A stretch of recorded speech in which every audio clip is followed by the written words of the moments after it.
Opencode is half the price of Windsurf, $10 a month versus $20, and it connects to 75 different AI providers, while Windsurf locks you into just one. AI coding tools are moving fast in 2026, so I ran Opencode versus Windsurf through 5 head-to-head tests to see who actually wins.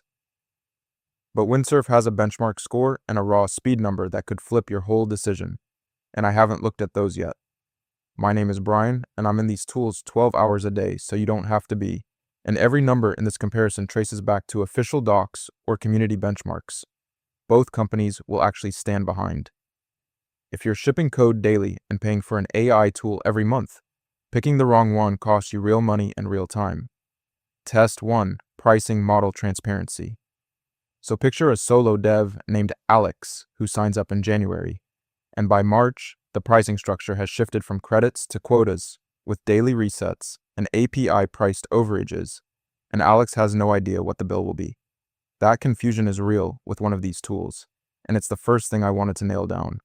I pulled both pricing pages side by side, and what surprised me was how messy Windsurf's model got. It moved off credits onto quotas in March 2026, community reported, not officially announced cleanly. Opencode Go is a flat $10 a month after a $5 first month, with fixed usage limits between $12 and $60. Windsurf Pro is $20 with API-priced overages on top. Way more moving parts. Opencode takes test 1. Going in, I figured both tools would be roughly comparable on pricing clarity, but the credit-to-quota switch on Windsurf's side made it way less predictable than I thought. And a simple flat subscription beats daily reset quota math every time. Opencode 1, Windsurf 0. Test 2. LLM provider flexibility. You're mid-project, and the model your IDE locks you into just isn't cutting it. For the task you're on, maybe it's too slow, maybe it's too expensive per token. And with the proprietary IDE, you're stuck, you can't switch. That's the real cost of model lock-in, and it's what Test 2 is all about. I checked both tools' model support, and the gap is pretty wild. Opencode connects to 75 plus LLM providers through an OpenAI-compatible API format, runs local models, and lets you switch providers mid-session. Windsurf uses only its own in-house models, no local model support, no mid-session switching, community reported across multiple consistent sources, so I take the specifics with a grain of salt, but the pattern is clear. Opencode wins test 2, and it's not close. I figured Windsurf would at least support a few third-party models, but it's completely locked to its own stack. No bring your own key, no local models, nothing. And Opencode's 75 plus provider support is genuinely in a different class. That puts Opencode up 2-0, test 3, development speed and token efficiency. And yeah, 950 tokens per second is the number that made me stop and reread the spec. That's the throughput Windsurf's SWE 1.5 model publishes, and it's 14 times faster than Claude Sonnet. So if you're literally hammering an AI tool all day, raw speed and token overhead decide how much this costs you in both time and money. What I found is split. Opencode sends roughly 7,000 tokens of overhead on identical tasks versus Claude Code's 33,000. That's a 4.7 times difference, community reported, so these aren't perfectly controlled test setups.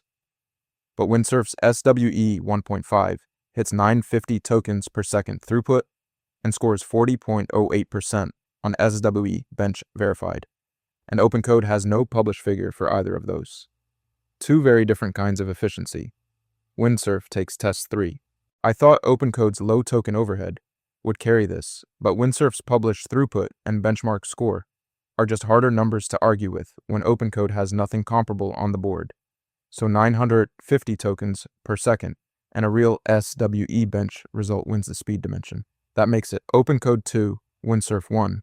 Alright, so UI polish and customization are still ahead, and those two dimensions are where the score could completely flip. If Windsurf's IDE experience is good enough to justify that extra $10 a month, the whole cost argument changes. And if Opencode's plugin ecosystem is deeper than it looks, the final tally might surprise you. Test 4. UI polish and ease of use. A junior dev in their first week joins a team using a terminal-first coding agent with no guided flows and a steep learning curve, and they spend 3 days just figuring out the interface instead of shipping code.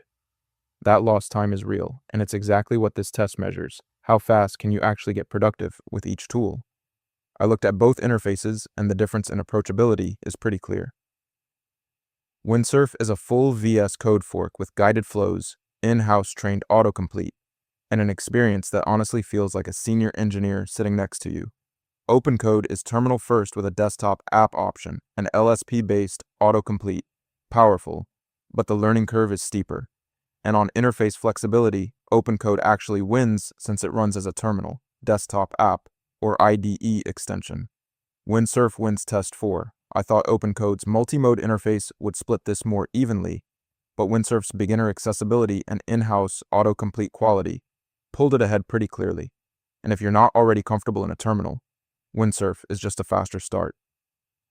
That ties us up. Opencode 2, Windsurf 2. Test 5. Customization and extensibility. So you want to swap in a cheaper model for repetitive tasks and a smarter one for complex refactors. But your tool won't let you configure model variants at all, so you're stuck paying for one model doing every job, including the ones it's overkill for.